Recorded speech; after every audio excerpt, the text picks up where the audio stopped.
ఓం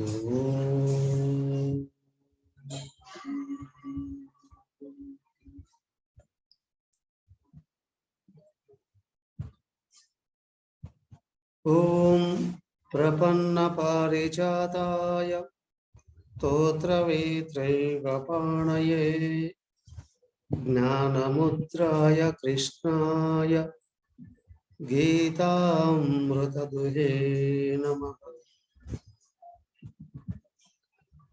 సద్గురునాథ్ మహారాజ్ కి శ్రీమద్ భగవద్గీత 13వ అధ్యాయం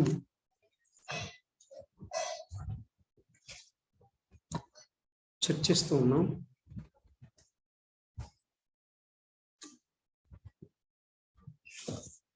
క్షేత్రం, క్షేత్రజ్ఞుడు, జ్ఞానం, వినయం చర్చించడం పూర్తి చేసేసాం.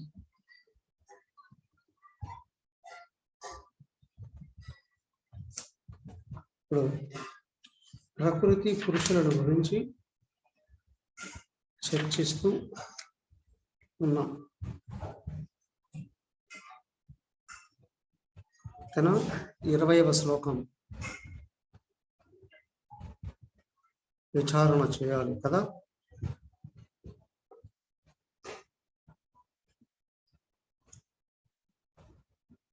ఇరవయవ శ్లోకం గురించి మీకేమో అర్థమైంది? కలిపి చదవండి చూద్దాం. ప్రకృతిం పురుషం చైవ విద్యనాది ఉభావపి వికారాంశ్చ గుణాంశ్చైవ విద్ధి ప్రకృతి సంభవాన్.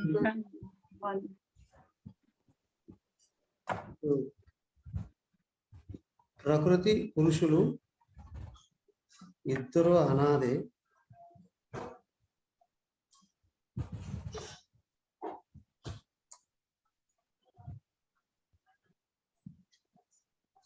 అని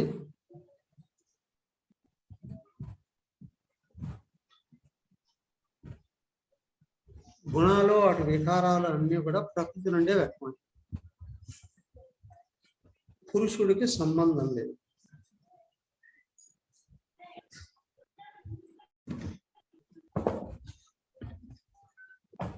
మరి పురుషుడికి ఏంటి సంబంధం?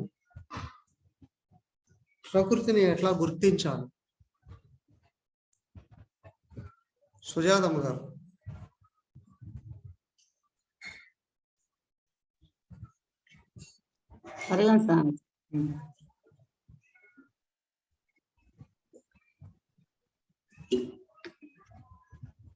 ప్రకృతి అంటే భగవంతుడు అని స్వామి.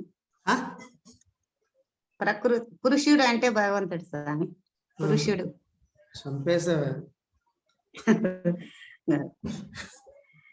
అయితే పురుషుడు అనేటువంటి ఆది అంతం లేనటువంటి వారు.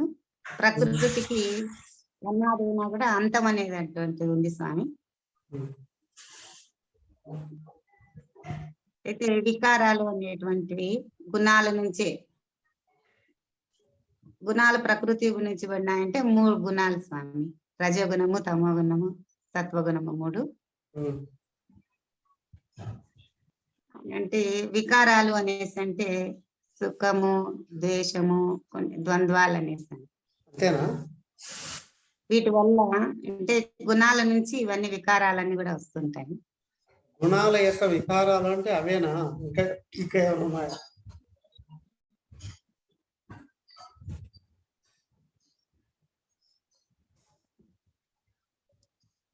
అంటే గుణాలన్నీ కూడా 3 గుణాలు కూడా. ఓకే, గుణాల యొక్క వికారాలు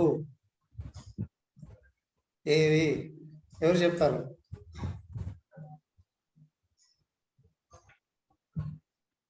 తమో గుణం అంటే ఏమి చేయకుండా గుణాల యొక్క వికారాలు. హరియం. గుణాల యొక్క వికారాలు ఏమిటి? వికారాలు అంటే పొట్ల వికారం, కోరికలు కాదు. ఇట్లా కాదు. ఇచ్చ, ద్వేషము, సుఖము.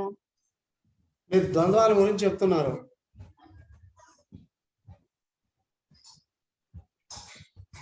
ద్వంద్వాలు ఉపాధులలో నుండి వ్యక్తం అవుతాయి, ఉపాధులు రిసీవ్ చేసుకుంటాయి. కానీ గుణాల యొక్క వికారాలు ఏమిటి? కారణ శరీరంలో వాసనలు స్వామీజీ. కారణ శరీరంలో వాసనలు.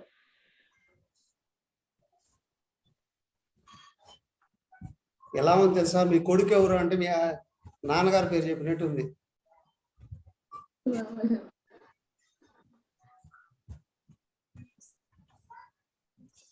రకరకాల ప్రేరణలు రకరకాలుగా ఉంటాయి స్వామీజీ. ఆలోచించండి ముందు కరెక్ట్ గా. అంటే మనం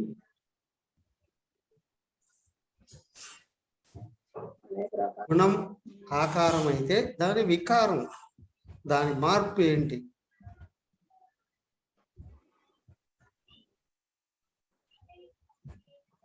గుణాలను పుట్టినటివి ఏంటి? దేహం అని తెలుసుకోవాలి. తెలుసుకోకుండా దేహం అనే దానిలో ఉండటం స్వామి. గుణాలు అంటే ఎంతవరకు విన్నారు మీరు? ఇంకెవరైనా?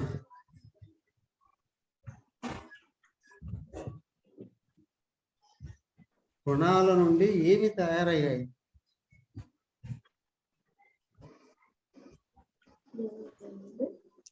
సత్వగుణం నుంచి మనసు, బుద్ధి, చిత్తము. హరి ఓం స్వామీజీ. సత్వగుణం నుంచి సాత్విక కర్మలు, తమోగుణం నుంచి దుష్ట కర్మలు, రజోగుణం నుంచి కదలికలు. అవి తయారయ్యాయా?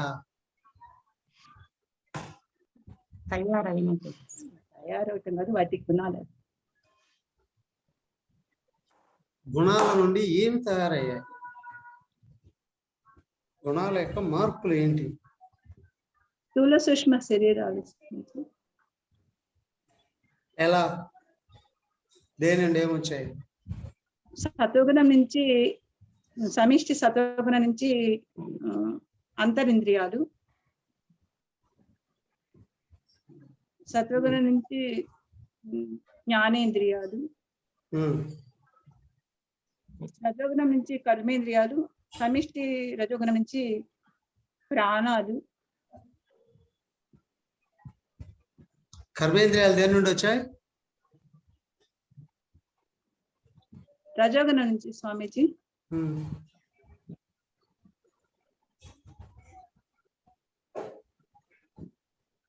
సమిష్టి రజోగుణం నుంచి ప్రాణాలు స్వామీజీ, పంచప్రాణాలు.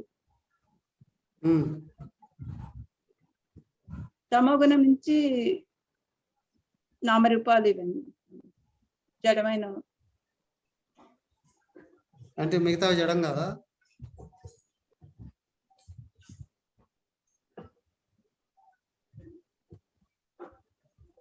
ఇంతవరకు చెప్పినాడు జడం కాదా? జడమే స్వామీజీ.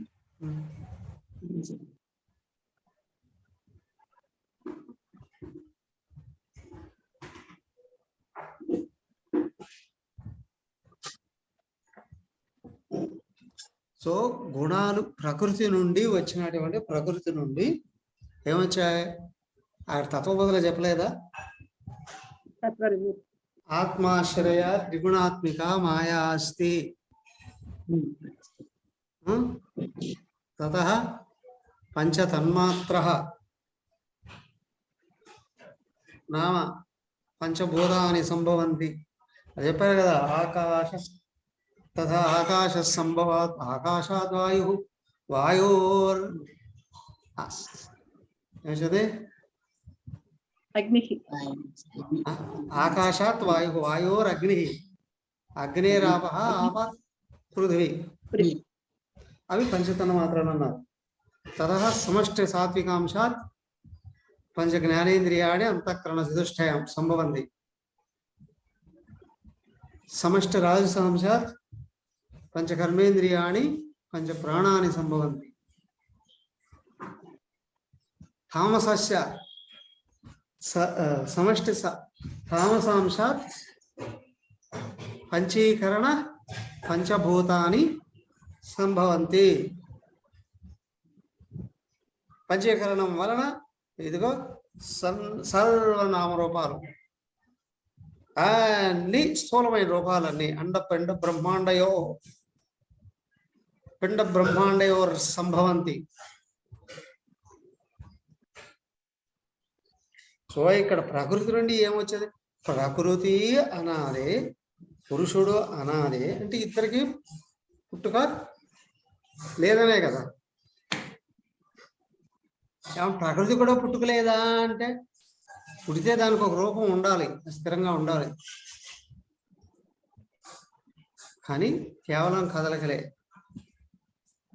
దాంట్లో 3 గుణాలు ఉన్నాయి. 3 గుణాల నుండి ఇవన్నీ వచ్చాయి. వికారాంశ గుణాంశ ఏవ ప్రకృతి సంభవాన్ విద్ధి. ప్రకృతి నుండి గుణాలు, గుణాల నుండి వాటి వికారాలైన సకల ఉపాధులు, స్థూల సూక్ష్మ శరీరాలన్నీ తయారయ్యాయి.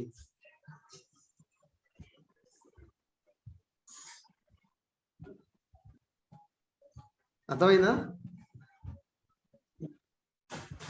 బ్రహ్మాండంలో కనిపించే స్థూల సూక్ష్మ శరీరాలన్నీ ఎక్కడి నుండి వచ్చాయి?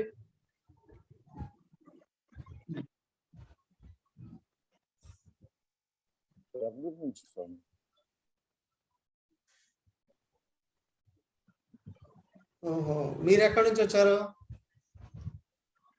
నేను అనాది. ఎక్కడి నుంచి వచ్చావయ్యా అనాది అంటావు?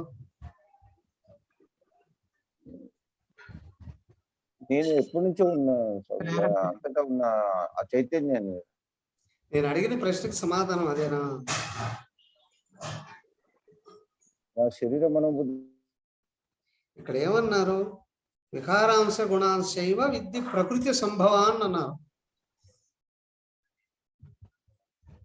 ప్రకృతి నుండి వచ్చావా, పురుషుడి నుండి వచ్చావా? అది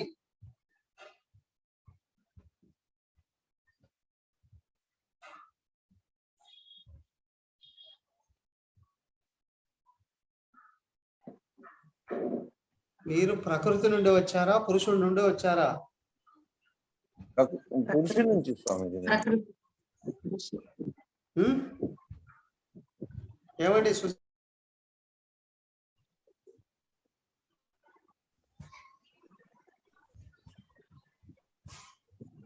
హలో,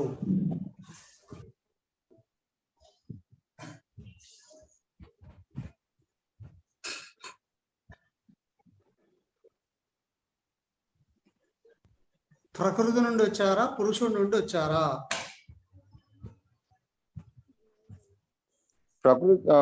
పురుషుడు ప్రకృతి ఆధారం చేసుకొని. నేను అడిగేదానికి డైరెక్ట్ గా జవాబు చెప్పవయ్యా. కలయిక, రెండింటి కలయిక. నేను అడిగిన దానికి అంటే ప్రశ్న అడగడం నాకు చేత కాలేదనా, జవాబు చెప్పడం నీకు చేత కాలేదా?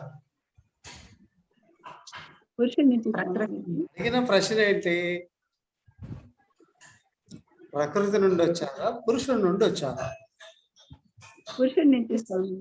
ఎలా? మీరెవరు? మీ పేరేంటి? మీ పేరేంటి?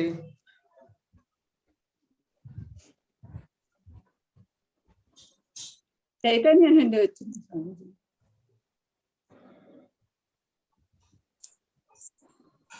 మీ స్వరూపం ఏంటి?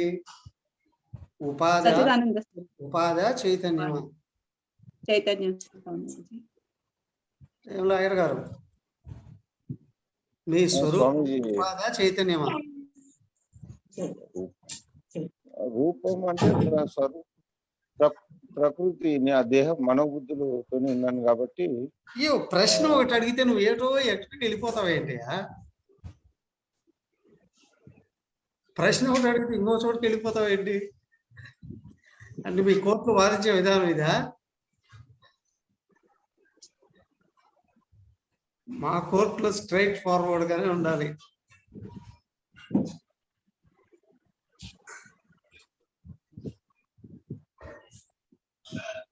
ఇప్పుడు ప్రకృతి అంశవా, పురుష అంశవా?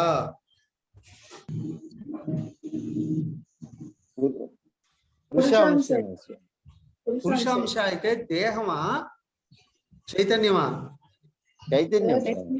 మరి ఇంతసేపు ఆలోచించాల్సిన అవసరం ఏంటి?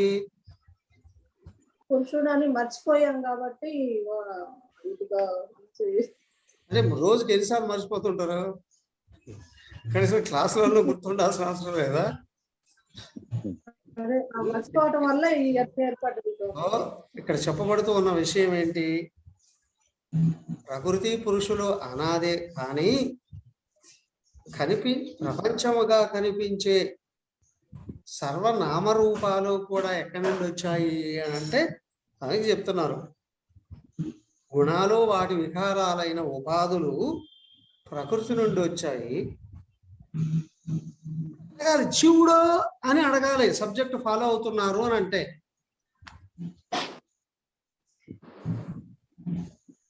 మరి జీవుడు ఎక్కడి నుండి వచ్చాడు అని అడగాలి. దేనికి అక్కడ సర్ది పెట్టుకోకూడదు, పరిపూర్ణం చేసుకోవాలి. ఇది లక్ష్యం, ఇది మార్గం, దీన్ని పూర్తి చేసుకోవాలి. ఎక్కడ ఇక చాలే అనుకోకూడదు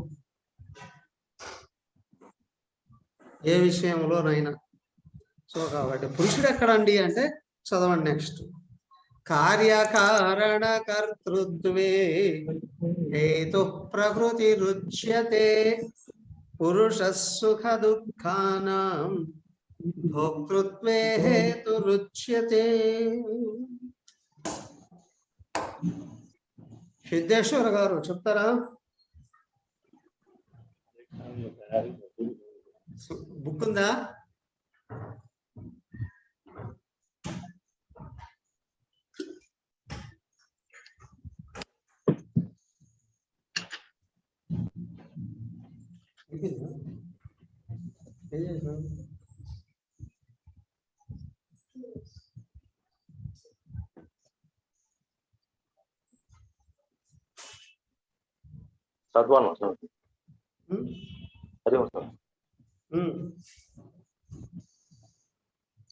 చదవాలి కార్యకారణాల తయారీకి ప్రకృతి కారణం చెప్పబడుతుంది. సుఖ దుఃఖాలను అనుభవానికి కర్త పురుషుడిని చెప్పబడుతాడు. జీవులందరూ జీవిత పర్యంతం సుఖ దుఃఖాలను అనుభవిస్తుంటారు.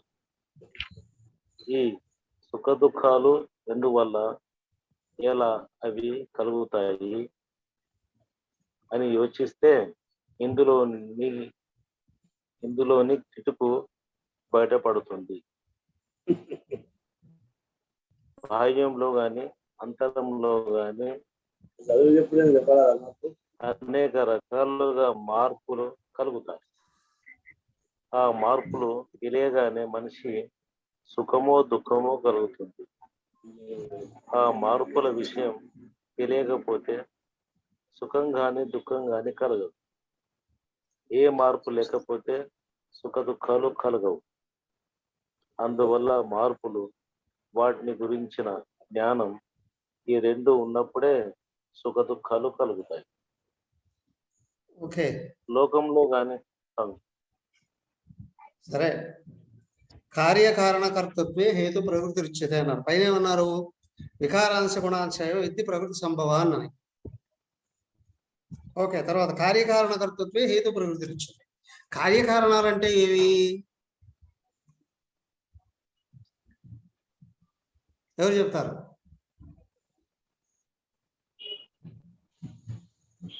ఒక కారణం ఉంటేనే కార్యం జరిగింది స్వామిజీ. ఆ కారణం అనేది అదే. ఇక్కడ కార్యకారణాలు అన్నారు. కార్యకారణాలు అంటే ఏవి? కారణాలు ఏవి, కార్యాలు ఏవి? వస్తువు తయారు చేసేబడే ఒక వస్తువు కారణం అంటే ఒక కారణం ఏదో ఒకటి ఉండాలి స్వామి చేయడానికి. ఇక్కడ చెప్పబడిన విషయం ఏంటి? పై శ్లోకానికి కింది శ్లోకం సమన్వయం చేసుకోవాలి. ఏదో కారణం అని ఊహగా చెప్పడం కాదు. ఇక్కడ సబ్జెక్ట్ కంటిన్యూషన్ ఉంది. పై శ్లోకాన్ని కింది శ్లోకంతో సమన్వయం చేసుకొని చెప్పుకోవాలి. కార్యకారణ కర్తృత్వే హేతు ప్రకృతి రుచ్యతే. ఇక్కడ ప్రకృతే కారణం కార్యకారణాలకి అంటున్నారు. ఏది కారణం, ఏది కార్యం? ప్రకృతి కారణం అయితే కార్యం ఏంటి? కార్యం అనుభవించేది. సృష్టి శరీరాలు కారణము ప్రకృతి. కారణం చెప్పారయ్యా. పురుషుడు స్వామీజీ. ఆ? ఎవరు చెప్పింది? పురుషుడు కారణం. ఆ? మెహలక్ష్మి స్వామి.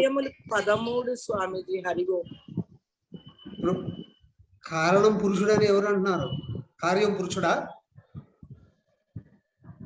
కారణం పురుషుడా? ఎవరు? మెహలక్ష్మి గారా వరలక్ష్మి గారా చెప్పింది?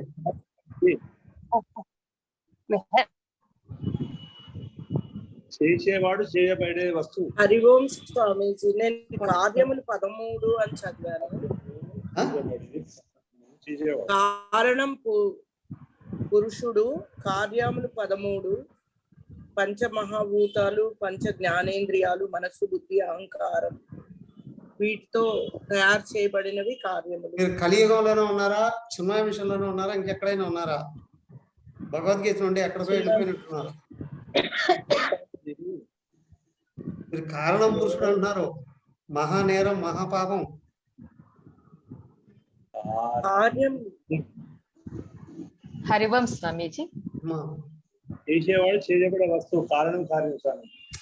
ఇక్కడ ప్రకృతి హేతుహు అన్నారు, కారణం ప్రకృతి అన్నారు. హేతు అంటే కారణం. సో కార్యం ఏంటి? వస్తువు చేయబడేవాడు. స్వామీజీ, మనం చేసే కర్మలు కార్యమైతే దాని వెనకాల ప్రతి దానికి కారణం ఉంటుంది. అంటే మనం కర్మలకి ఇంద్రియాల కారణమైతాయి. ఇంద్రియాల కార్యమైనప్పుడు దాని వెనక ఉండే మనసు, బుద్ధి కారణం అవుతుంది. దాని వెనక కారణ శరీరం కారణం అవుతుంది. వీటి అన్నిటికీ కారణము మూల ప్రకృతి కారణం అవుతుంది. అది మెయిన్ ప్రకృతి కారణం, నాట్ పురుషుడు. స్వామీజీ, ఓకే, ఇది క్రమబద్ధంగా విషయాలు ఇది గుర్తించాలి.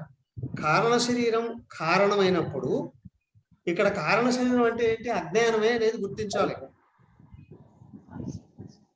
అజ్ఞానం కారణంగా గుణాలు వస్తూ ఉన్నాయి.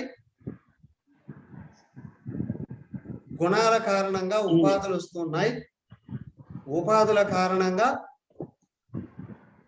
పనులు జరుగుతున్నాయి, కార్యాలు జరుగుతున్నాయి, పనులు జరుగుతున్నాయి. ఆ చేస్తూ ఉన్న పనుల కారణంగా మళ్ళీ కర్మఫలాలు వస్తున్నాయి. అదే మళ్ళీ కారణ శరీరం అవుతుంది.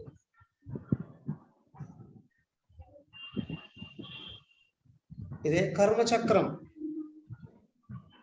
అప్పుడు కార్య కారణ కర్తృత్వే హేతు ప్రకృతి రుచిదే. ఇది బాగా గమనించాలి. ఏంటంటే ఏ విషయానికైనా కారణం ఒకటి ఉంది అంటే ఇది ప్రకృతే. ప్రకృతి కార్యకారణాలు ఉన్నాయి అని అంటే అది ప్రకృతే. ప్రకృతి అన్నప్పుడు వికారాలు ఉంటాయి. ప్రకృతి వికారాలు ఇవన్నీ ఉన్నాయి అని అంటే కర్మ ఫలం ఉంటాయి. ఇదంతా జరుగుతుంది కాబట్టి ఇది మొత్తం జడమే.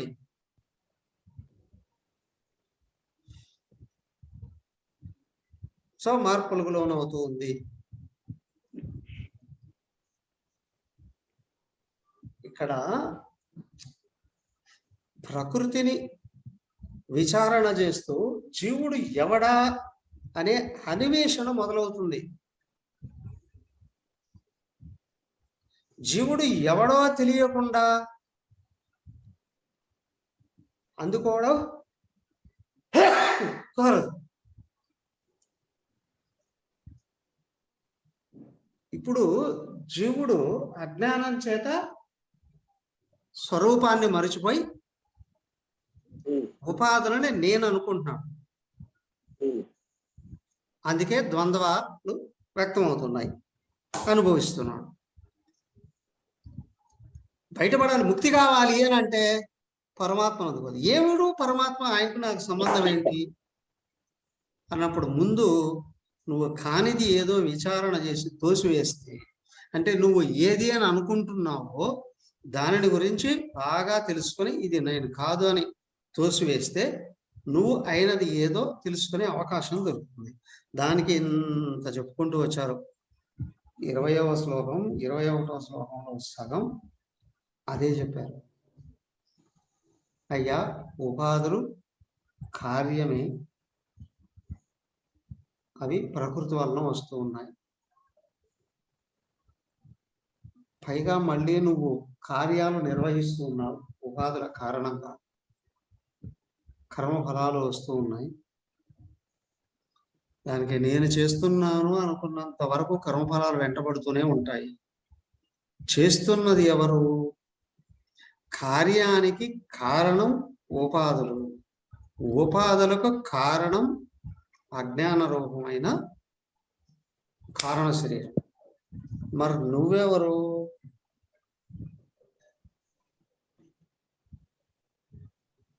ఎగ్జాంపుల్ ఏంటి స్వామీజీ?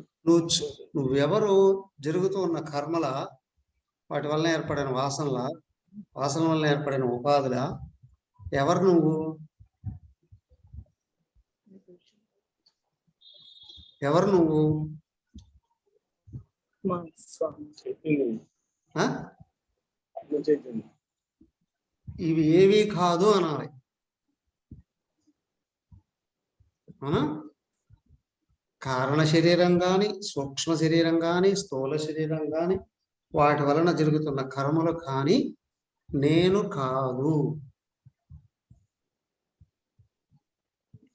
ఎవరు నువ్వు? చైతన్యం అయ్యున్నాను. మరి సుఖ దుఃఖాలు ఎందుకు అనిపిస్తున్నావా? చైతన్యం ఏం చేస్తుంది? కరెక్ట్ ఏం చేస్తుందండి? ఫ్యాన్ తిప్పుతుందండి. అవునా? తెలుసుకుంటూ తెలుస్తా స్వామి, దేవుని తెలియదు. ఉంటే ఆధారం ఇస్తుంది, శక్తిని ఇస్తుంది. కరెంటు ఉంటే చాలు, అవన్నీ పనిచేస్తాయి. ఇప్పుడు చైతన్యం ఉంది, ఉండడం వల్ల శరీరమున బుద్ధులు అన్ని వ్యవహరిస్తూ ఉన్నాయి. 3 రకాల శరీరాలు కదలికలు కలుగుతున్నాయి, మూడింటిలో కూడా. చైతన్యం ఉండడం వల్ల. అయితే ఈ చైతన్యం సుఖ దుఃఖాలను అనుభవిస్తున్నట్టు భావిస్తుంది. కారణం పురుష సుఖ దుఃఖానం భోక్తృత్వే. సంబంధం లేదు. కార్యకారణాలేమో ప్రకృతి, వాటి నుండి వ్యక్తమైనటువంటి ఉపాధులైతే పురుషుడు సుఖ దుఃఖాలు అనుభవిస్తున్నాడు. బిడ్డకు బాగలేదని తల్లి ఏడుస్తుందండి అని అన్నారు. వాడు తెలివైన వాడు క్వశ్చన్ చేశాడు, ఎవరి తల్లి ఏడుస్తుంది?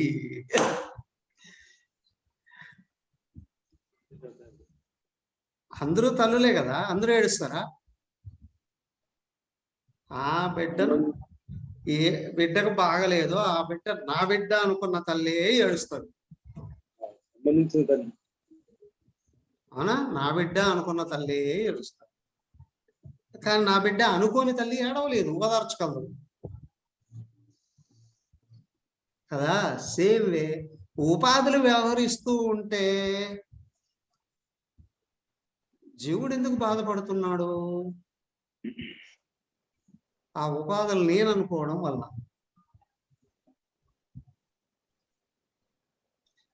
ఏ ఉపాధి నేను అనుకుంటున్నావో ఆ ఉపాధి కర్మఫలాలు నువ్వు అనిపిస్తావు. ఇంతకు నువ్వు ఏ ఉపాధి? సరే కానీ నువ్వెవరు? ఆత్మ. ఆత్మ ఏ ఉపాధిలో ఉంది చెప్పండి?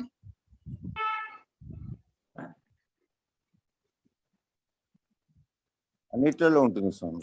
ఇప్పుడు అందరికి జరిగినట్టు అన్నిటికీ నువ్వు ఏడవాలి. మరి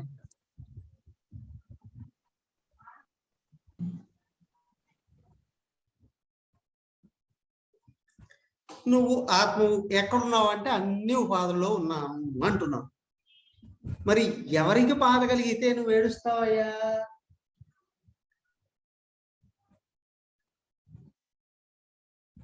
ఎవరికి బాధ కలిగితే ఏడుస్తావు?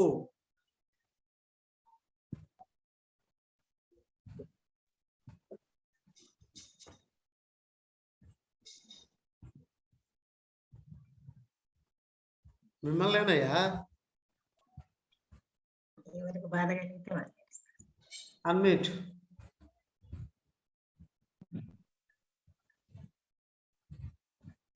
ఎవరికి బాధ కలిగితే ఏడుస్తావు?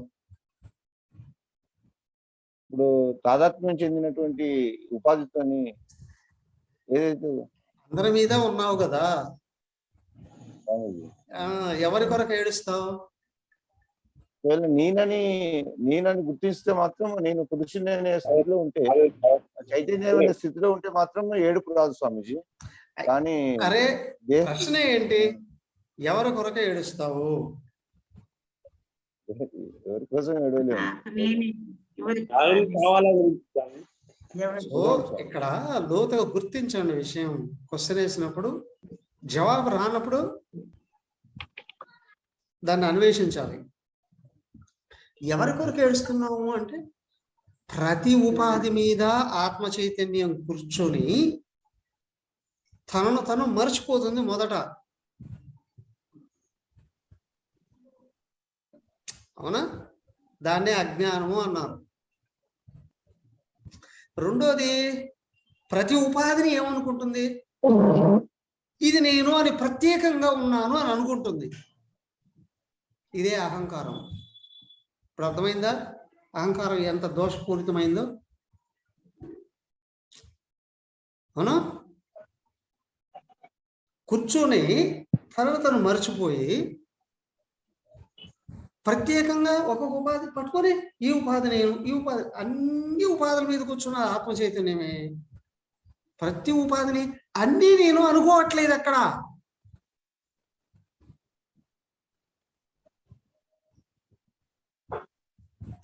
అన్నీ నేను అని ఎప్పుడైతే అనిపించిందో నిజంగా లోపల నుండి, నేను ఎట్లా బాధపడుతున్నాను, ఒక చోట సంతోషంగా ఒక చోట బాధగా ఎలా ఉండగలుగుతున్నాను? విచారణ అయినా వస్తుంది. కానీ చేస్తూ ఉన్నది ఏంటంటే, అన్ని ఉపాధుల మీద కూర్చొని తను మర్చిపోయి దేనికది నేను, ఇది నేను, ఇతరమైన వాటికి వేరుగా ఉన్నాను అనుకుంటున్నాను. అవునా? ఆ మరచిపోవడాన్ని ఆవరణ అని ప్రత్యేకంగా ఆ ఉపాధికి సంబంధించినటువంటి గుణాలతో తాదాత్మ్యం చెందడం వల్ల ఇది నేను అనుకోవడాన్ని విక్షేపము అన్నా. అదే ప్రమాదకరం. ఇక్కడ విక్షేపం అదే ప్రమాదకరం.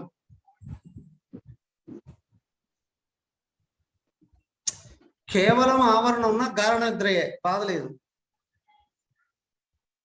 ఆ ఉపాధిలో నుండి, అంటే ఆ సూక్ష్మ శరీరంలో నుండి పుట్టిన ఆలోచనలు ఉన్నాయే, దాన్ని పట్టుకుంటుంది. అదే నేను అనుకుంటాను. ఇప్పుడు ఆ ఉపాధి, ఆ స్థూల ఉపాధి ఎక్కడికి వెళ్ళి ఏం చేస్తే అది నేను చేశాను అని అనుకుంటుంది. అది ఏం అనుభవిస్తే నేను అనుభవిస్తున్నాను అనుకుంటాను. రెండు ఆలోచనలేగా. రెండు కూడా జ్ఞానం నుండి వచ్చాయా, అజ్ఞానం నుండి వచ్చాయా?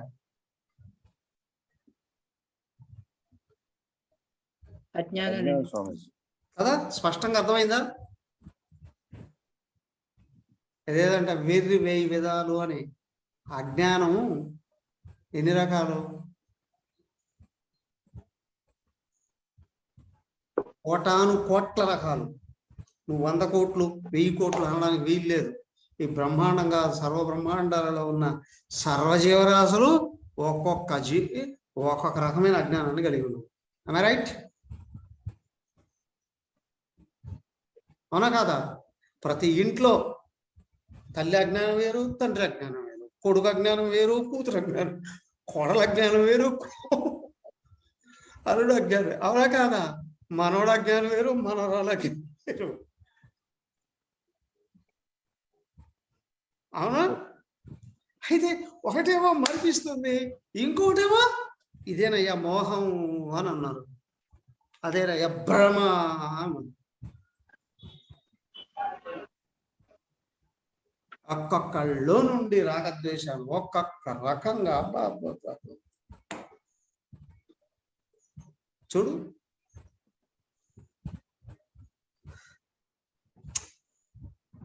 పురుష సుఖదుఃఖానాం భోక్తృత్వే హేతురుచ్యతే. ఇక్కడ జీవుడు సుఖ దుఃఖాల అనుభవించడానికి కారణం అవుతున్నాడు.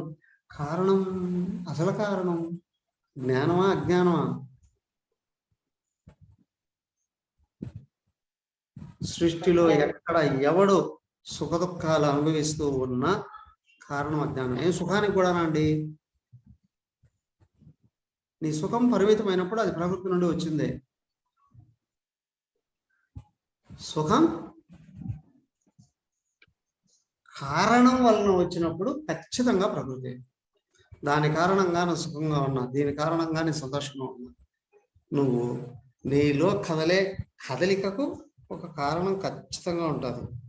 కాదండి, ఆత్మజ్ఞానంలో ఉన్నప్పుడు కదలిక లేదు, అక్కడ గుర్తించు, అది సహజత్వం. గాఢ నిద్రలో సుఖానికి కారణం ఉందా? జ్ఞానం లేకపోవడానికి కారణం ఉంది, ఆవరణం అని. కానీ గాఢ నిద్రలో అనుభవించే సుఖానికి కారణం లేదు, అది నువ్వే అయి ఉన్నావు అంతే. గాఢ నిద్రలో దేని వల్ల సుఖం వస్తుంది? నిద్రపోయేదండి, నిద్రపోయేది లేసేది మనసు, అవునా? ఆ పాపిష్టిది లేకుండా పోయింది కాబట్టి హాయిగా నేను సుఖంగా ఉన్నా. అది లేకపోవడం ఉండడం అని కాదు, సుఖం అక్కడే ఉంది, అది లేస్తే అపహరించేస్తుంది. అది పడుకుంటే దుఃఖం వెళ్ళిపోతుంది, సుఖం సహజం అవుతుంది. ఒకవేళ అహంకారం లేచి ఉన్నప్పుడు కలిగేటువంటి సుఖ దుఃఖాలు మాత్రం కదలిక. అహంకారం పడుకున్న తర్వాత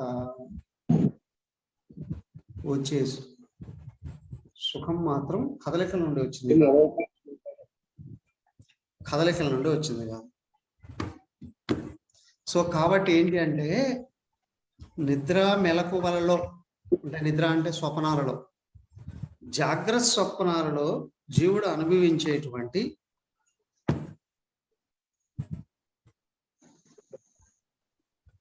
సుఖ దుఃఖాలకి కారణం ఏంటి? అజ్ఞానం స్వామి. అనుభవిస్తున్నది ఎవరు?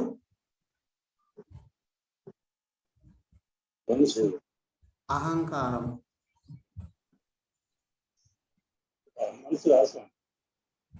అహంకారం అనుభవించేది అహంకారం, కారణం అజ్ఞానం. మరి పురుషుడు సుఖస్వరూపుడు.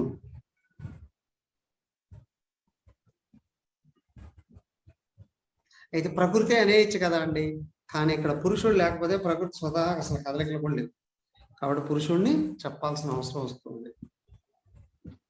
ఇప్పుడు అహంకారం కూడా ఏంటి? ఉపాధులతో తాదాత్మ్యం చెందిన చైతన్యం.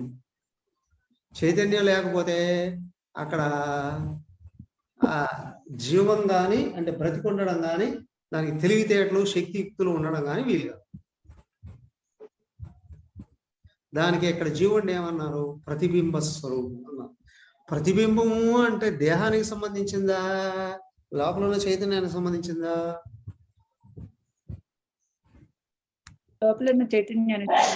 కాబట్టి ఇప్పుడు అద్దంలో ప్రతిబింబం కనిపించింది, అద్దం నుండి సపోజ్ సూర్యకాంతి అద్దం నుండి పక్కకు పెట్టు, అద్దం నుండి వ్యక్తమయ్యేటువంటి ఆ ప్రతిబింబం రూపంగా వెలుగు అద్దాందా సూర్యుడిదా?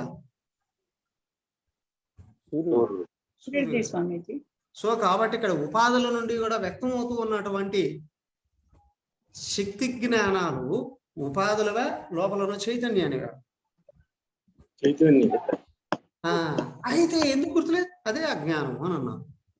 ఇక్కడ ఉపాధులతో తాదాత్మ్యం వలన చైతన్యం తను మర్చిపోయి, తను కాని ఉపాధులు ఏవైతే ఉన్నాయో వాటితో తాదాత్మ్యం చెందుతుంది, అందుకే సుఖ దుఃఖాలు అనుభవిస్తుంది.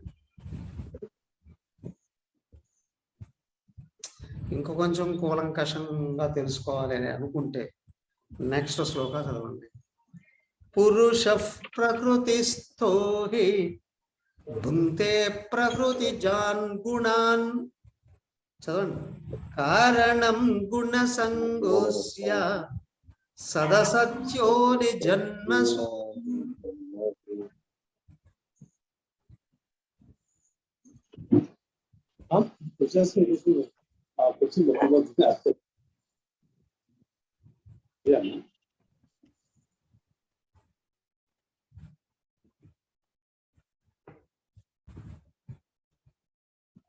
ఎవరు చెప్తారు ఇప్పుడు?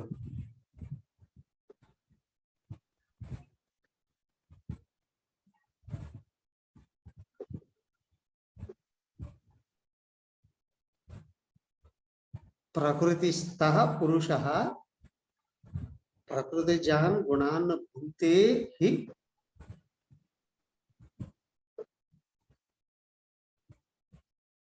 ఎవరు చెప్తారు?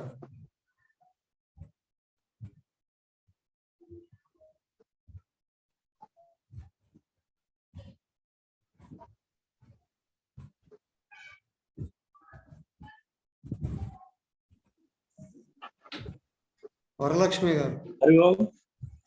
చెప్పండి చెప్పండి అజయ్ గారు. ఇప్పుడు ప్రకృతిలో పురుషుడు ఉన్నాడు కాబట్టి ఆ మూడు గుణాలనే కదా, సప్త రజో తపో గుణాలున్నాయి కదా, అవి అనుభవిస్తాడు. దానికి సంయోగం అయితే అటువంటి గుణాలే ఆ పురుషునికి చెందుతాయి. ఆ ఏ గుణాలు సంయోగం వల్ల ఆ గుణాలు చెందుతాయి. సత్వగుణంలో ఉంటే సత్వగుణాలు, రజోగుణంలో రజోగుణం, తపోగుణాలు ఉంటాయి. కాబట్టి ఆ పురుషుని తెలివితేటలతో ఏ గుణాలతో సంయోగం చేస్తే ఆ గుణాలతోనే ఆ ముందు జన్మకు కారణ శరీరానికి మూలమైతుందని నా అభిప్రాయం. ఇప్పుడు ముందు జరిగిన శ్లోకంతో తర్వాత వచ్చే శ్లోకం సమన్వయం కావాలి. ఇక్కడ పురుషుడు సుఖ దుఃఖాలను అనుభవిస్తూ ఉండడానికి కారణం ఏంటి అని అంటే అజ్ఞానం అని అన్నాం కదా. దాన్ని లోతుకు వివరిస్తూ ఉన్నారు. అసలు అజ్ఞానం ఎక్కడి నుంచి ప్రారంభమవుతుంది, ఎక్కడి నుంచి ప్రారంభమవుతుంది, ఏ విధంగా ప్రారంభమవుతుంది, అది ఈ శ్లోకంలో చెప్పారు. ఆ విధంగా ఆలోచించారు. దేని దాన్ని విడగొట్టి చూస్తే ఏమవుతుంది? రామునితో ఒక పివరుండిని అవుతుంది.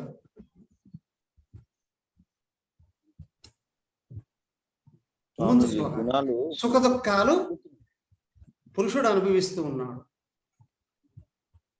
కారణం అజ్ఞానం. ఏంటి అజ్ఞానం? ఎక్కడ ఏర్పడింది చూడు.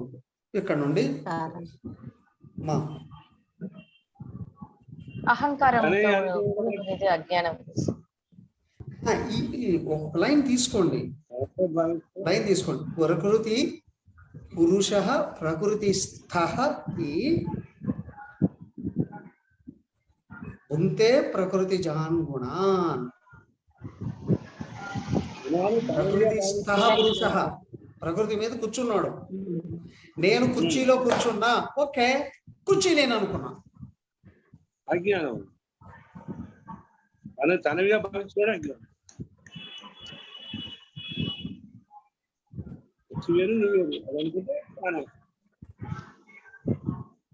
ఇప్పుడు విచారణ చేయవయ్యా. అక్కడ గుణాలతో తాదాత్మ్యం చెందుతుంది. నేను ఎగ్జాంపుల్ చెప్పా నాని. సో ఇప్పుడు నిజమేంటి అది విచారణ చేయండి.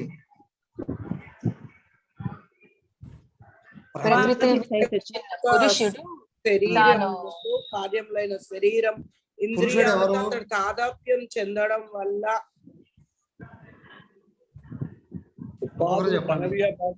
అజ్ఞానం స్వామిజీ. హరియం ఒక్కొక్కరు చెప్పండి. అజయ్ గారు మీరు చెప్పదలసింది ఏమన్నా ఉంటే చెప్పండి. ఉపాధులు తనవిగా భావించుకోవడమే అజ్ఞానం. ఆ ఉపాధులు వేరు, నేను వేరని ఉపాధులతో సంయోగం చెందకపోవడమే జ్ఞానం. సంయోగం చేస్తే అజ్ఞానం. ఉపాధులు తనవే అనుకుంటున్నాడా, ఉపాధులు తను అనుకుంటున్నాడా? ఉపాధులు తానే అనుకుంటున్నాడు.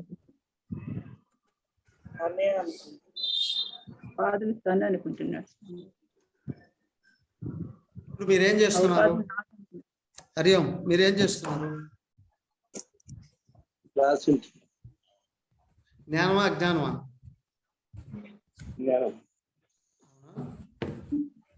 అవునా? ఇప్పుడే ఏమన్నారు? ఉపాధులు చేసేది నేను చేస్తున్నాను అనడం అజ్ఞానము అని అన్నారు. ఇప్పుడు వినేది ఎవరు? చెవి. దాని వెనకల ఉన్న విషయాలు మోసుకెళ్ళేది ఎవరు? మనసు. రిసీవ్ చేసుకునేది ఎవరు? బుద్ధి. దాన్ని గ్రహించేది ఎవరు? అహంకారం. మీరెవరు? చెవ, కన్న, మనస, బుద్ధ. ఇవి నిక్షిప్తమయ్యేది కూడా కారణ శరీరంలోనే వరకే. అవునా? ఇప్పుడు మిమ్మల్ని ఎవరు అని చెప్పుకుంటారో ఎలా సమన్వయం చేసుకుంటారు?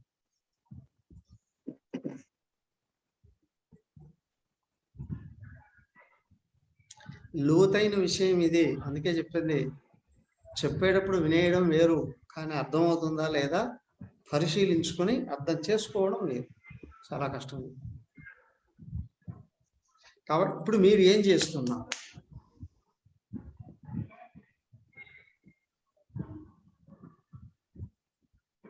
చెప్పండి ఎవరన్నా.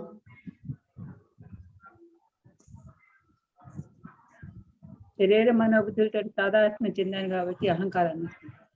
మీరు ఏం చేస్తున్నారు అని అంటే జ్ఞానం నేర్చుకుంటున్నాను. చిన్న పిల్లలకి విషయాలు నేర్పిస్తే ఇదంటే ఏంటి, ఇదంటే ఏంటి, ఇదంటే ఏంటి, ఇది చూపిస్తే చెవి, ఇది చూపిస్తే కాళ్ళు అన్నట్టుంది. చైతన్యానికి ఉపాధి ద్వారా గ్రహించడం కానీ స్వతగా తెలుసుకున్న శక్తి. నువ్వెవరయ్యా? నువ్వేం చేస్తున్నావు? చైతన్య స్వరూపం. ఏం చేస్తున్నావు? నేను ఉపాధి ద్వారా జ్ఞానాన్ని సంపాదిస్తున్నాను. చైతన్యానికి జ్ఞానం కావాలా? చైతన్యం ఎవరు? జ్ఞానం కాదా? జ్ఞానమే కానీ ఇప్పుడు తెలుసుకోవడం అనేది ఉపాధి ద్వారా. చైతన్యం ఏం చేస్తుంది? ఇప్పుడు కరెంట్ ఉన్న స్వామి, బల్బు లేని కరెంట్ తెలియదు కదా. కరెంట్ ఉన్నది ఆత్మలాగా. కరెంట్ లో ఏ ఫీలింగ్? కరెంట్ ఉన్న స్వామి, బల్బు ఉండే కదా కరెంట్ ఉన్న తినడానికి. విచారించి ఆ లోపలికి తెలుసు క్లారిటీ. ఎవరైనా తెలుస్తుంది స్వామీజీ. ఇవేవి నేను శరీరం నేను కాదు, మనసు నేను కాదు, బుద్ధి నేను కాదు. ఎవరు? చైతన్యం అని అన్నారు. ఏం చేస్తుంది? తెలుసుకుంటూ నేను చైతన్యాన్ని, ఆత్మస్వరూపాన్ని. విషయమే అర్థం కాకపోతే సాధన కుదరదు. అన్యంగా ఏమి లేదు తెలుస్తుంది. ఎనీబడి?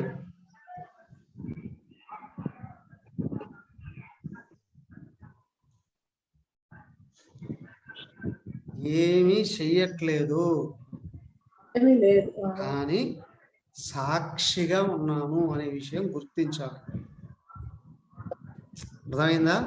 చెవి వింటుంది అని తెలుస్తుంది, కళ్ళు చూస్తున్నాయి అని తెలుస్తుంది, నోరు మాట్లాడుతుంది అని తెలుస్తుంది, మనసు ప్రజెంట్లో ఉంది అని తెలుస్తుంది, బుద్ధికి అర్థమవుతుంది అని తెలుస్తుంది. అవునా కాదా? అవునా? ఇది పెంచుకోవాల్సింది జ్ఞానం కావాలి అనుకున్నవాడు. ఎవడు సాక్షి? రోడ్లో ఒకడు కొట్టాడు, ఇంకొకడు దెబ్బలు తిన్నాడండి. వాడెవడో మూడో వాడు ఎక్కడో ఉన్నవాడిని సాక్ష్యం తీసుకొని వచ్చి పెట్టి వాడు డబ్బులు ఇస్తానని సాక్ష్యం చెప్పాలని అంటారు. వాడు నిజమైన సాక్షా, దొంగ సాక్షా? లాయర్ గారు, వాడు నిజంగా సాక్షా, దొంగ సాక్షా? అక్కడ లేనప్పుడు, సంఘటన జరిగిన లేనప్పుడు అతను దొంగ సాక్షి చేస్తాడు కదా. ఇప్పుడు దొంగ సాక్షి అంటే ఇప్పుడు సాక్షి కాదు. దొంగ సాక్షి అంటే సాక్ష్యం కాదు, అనవసరంగా కల్పించుకుంటున్నాడు. కానీ వాడు కూడా పడతారు తర్వాత శిక్ష, అసలు విషయం బయటకు వస్తే. అబద్ధం సాక్ష్యం చెప్పినప్పుడు శిక్ష పడతాదా? సో కాబట్టి సాక్షి ఎవడయ్యా? ఒకడు కొడుతున్నాడు, ఇంకొకడు తింటున్నాడు. వాళ్ళ ఇద్దరిని చూసేవాడు సాక్షి.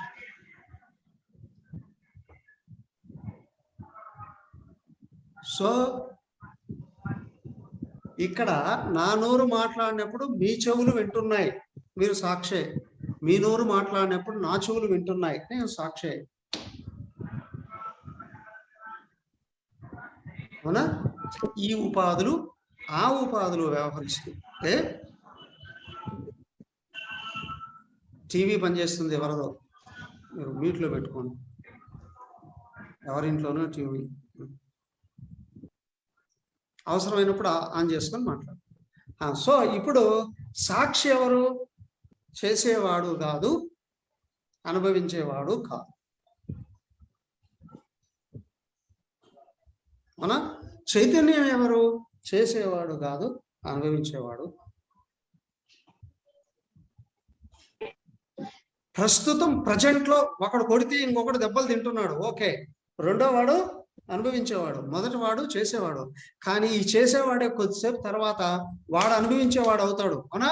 శిక్ష పడితే వాడి కర్మ ఫలముగా తిరిగి వచ్చి వాడికి మళ్ళీ అనుభవాన్ని ఇస్తుంది. అంటే చేసేవాడు అనుభవించి తీరాలి.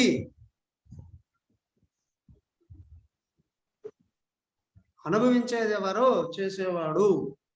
అంటే పూర్వం చేసినవి ఇప్పుడు అనుభవిస్తాడు ఒకడు, ఇప్పుడు చేసినవి తర్వాత అనుభవిస్తాడు ఒకడు. ఏది ఏమైనా చేసిన వాడే అనుభవించాలి. ఇక్కడ ఉపాధులే వ్యవహరిస్తూ ఉన్నాయి అన్నారా? ప్రకృతి నుండి పుట్టిన గుణం కారణంగా, ప్రకృతి కారణంగా గుణాలు, గుణాల కారణంగా ఉపాధులు, ఉపాధుల కారణంగా వ్యవహారాలు, వ్యవహారాల కారణంగా మళ్ళీ గుణాలు ఏర్పడుతున్నాయి. ఇదే కదా చైతన్యం ఏం చేస్తుంది? అన్నిటినీ చూస్తుంది. ఎక్కడ కూర్చొని? అంతటా కూర్చొని. అయ్యా, ప్రతి ఒక్కరి ప్రతి ఉపాధి మీద కూడా కూర్చొని ఉంది. చైతన్యం ఏం చేస్తుంది? ఎక్కడ కూర్చున్నా ఏమీ చేయట్లేదు. ఇది మహాత్ముడికి తెలుస్తుందా? తెలియదా? కారణం ఆయన జ్ఞానం వచ్చింది, మరి మిగతా వాళ్ళందరూ అజ్ఞానంలో ఉన్నారు. అంతే తేడా. అవునా? అజ్ఞానం పోయిన వాడికి తెలుస్తుంది, అజ్ఞానంలో ఉన్నవాడికి ఈ నిజం తెలియదు. మరి వీడికి నిజం తెలియాలంటే ఏం చేయాలి? అజ్ఞానాన్ని పోగొట్టుకోవాలి. ఇంత అజ్ఞానం వల్ల ఏంటి? సుఖ దుఃఖాలు కలుగుతూ ఉన్నాయి, జనన మరణాలు కలుగుతాయి. అవునా? అజ్ఞానం వలనే జనన మరణాలు కలుగుతున్నాయి. అజ్ఞానం వలననే నేను కాని ఉపాధులను నేను అనుకుంటున్నాను. అజ్ఞానం వలననే ఉపాధులు వ్యవహరిస్తుంటే నేను చేస్తున్నాను అనుకుంటున్నాను. అజ్ఞానం వలననే ఉపాధులు అనుభవిస్తుంటే నేను అనుభవిస్తున్నాను అనుకుంటున్నాను. మొత్తం ఈ కర్మచక్రం అజ్ఞానంలో తిరుగుతుంటే నువ్వు వెళ్ళి దాని మీద కూర్చున్నావు, ఓకే. కానీ నువ్వు అనుభవిస్తున్నాడు కూర్చుంటున్నావు. కానీ ఇలా ఎందుకు జరుగుతుందండి? ఊరికే కూర్చుంటే ఎందుకు జరుగుతుంది అని అంటావా? ఇదిగో ఈ గుణాలు ఉన్నాయే ఇలాంటివి. అంటే జైంట్ వీల్ మీద కూర్చున్నావయ్యా, కూర్చొని అవసరమైతే బెల్ట్ కూడా వేసుకున్నావు, గట్టిగా పట్టుకున్నావు, జైంట్ వీల్ తిరుగుతుంది. జైంట్ వీల్ తిరుగుతుంటే నీ కళ్ళు తిరుగుతాయా? తిరగవా? అవునా? జైంట్ వీల్ తిరుగుతుంటే అయ్యో నేను పడిపోతున్నాను పడిపోతున్నావా? అదే. నీకు కళ్ళు తిరుగుతున్నాయా? అవును. నీకు బాగా కలుగుతుందా? అవును. సేమ్ వే తిరిగే గుణ చక్రం మీద కూర్చున్నావు, ఆ జైంట్ వీల్ లాగా తిరుగుతుంది. ఈ తిరగడంలో నేను స్థిరంగా ఉన్నానని మర్చిపోతున్నాను. దాన్ని గట్టిగా పట్టుకొని అదే నేనా?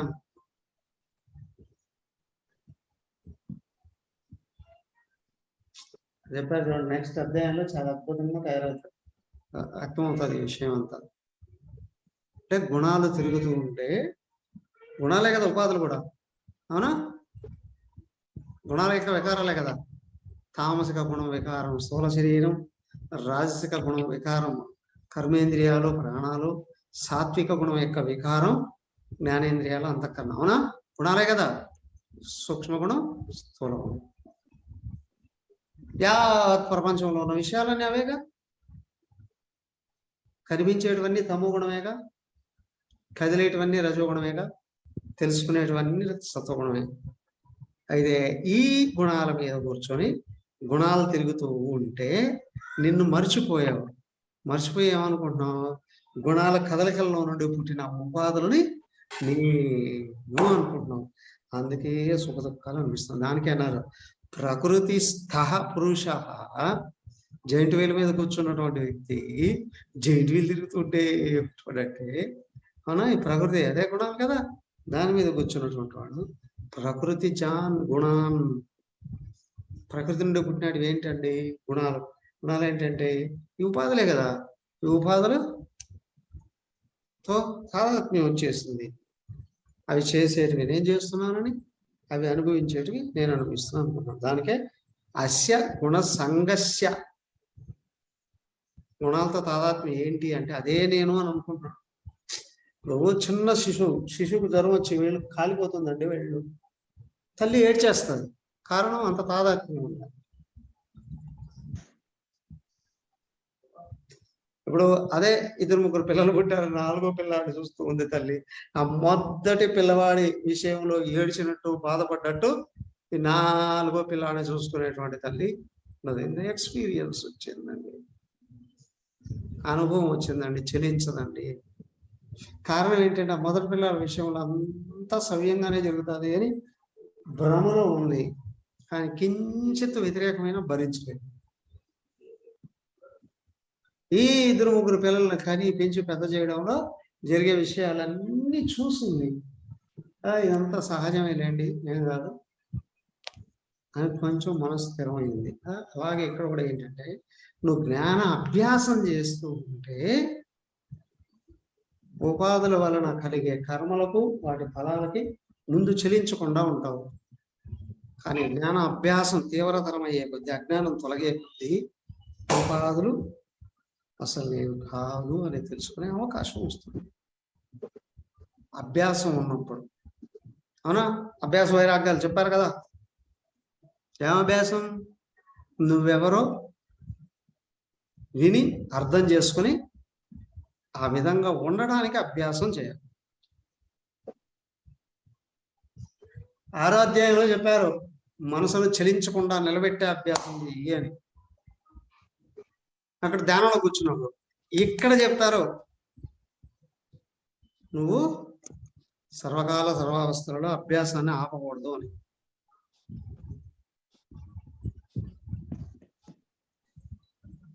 వ్యవహారాలలో కూడా అభ్యాసం కొనసాగాలి. ఈ అభ్యాసంలో నిజంగా ఏమి జరుగుతుందండి రేపు చూద్దాం.